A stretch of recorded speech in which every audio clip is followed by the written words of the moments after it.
It is rivalry week. It's all for the Territorial Cup on Friday night. Wildcats and Sun Devils up in Tempe. And before we get to this week, Coach, we got to ask you about Senior Day. I mean, what a way to go out for those guys in particular. 6-1 at home this year, and just winning a game the way they did. What was that locker room like? Yeah, it was special. It was really special. I think all week leading up to the game, we were talking about.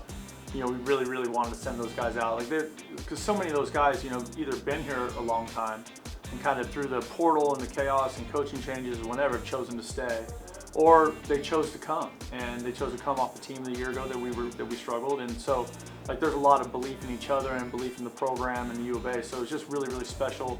The locker room was pandemonium. It was just fantastic. It was great to see everybody smile and hug and high five and go crazy. So sing the fight song. So it was pretty special. All right, this week the rivalry game, and every time there is a rivalry game, we'll talk about X and O's, but I wanted to ask you about discipline and how important it is, and for both teams when you get into a highly emotional game like this. Yeah, I think that's the thing, is that you want your team to play hard, play with an edge, be tough and physical, but it can't spill over into something that hurts your team's chances to win the game, right? So that's obviously going to be a huge emphasis, I'm sure, for both teams going into the game, and that's going to be important that we play with poise and we keep our composure. Can you look at the last 7 games that your team has played and has played really well, kind of on an even keel? Can I call it that? That even though there's a couple losses in there, they have come to play every week. Yeah, I just think that speaks to the leadership of the team. I think we have great, senior leadership on this team. They do a great job of driving practice and driving our process. And with our coaching staff, everybody's in great alignment around here. So we know exactly what we want to try and get done and how we have to go about it during the week to give ourselves a chance to play well on Saturday.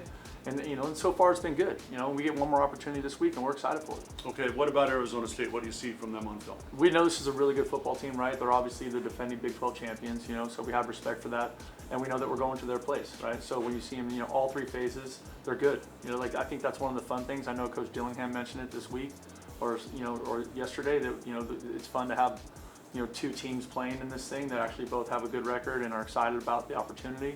But offensively and defensively, they're a little bit different than they were before, but they still have great players at all positions, right? Obviously playmakers at receiver, the running backs and the quarterback, the run game combination has been lethal for them the last 3 weeks of the season. And then defensively, incredibly active, right? Physical, really good players. The defensive front can get to the quarterback. They do a really nice job in the back end about everything being tied together. And so that's one of those things, you're playing a well-coached, very sound football team. All right, we look forward to a great one on Friday night. Happy Thanksgiving, Coach. Happy Thanksgiving. And the good news is, it's not the last game of the season. That's right. That's right. All right, we'll see you there. Bear down.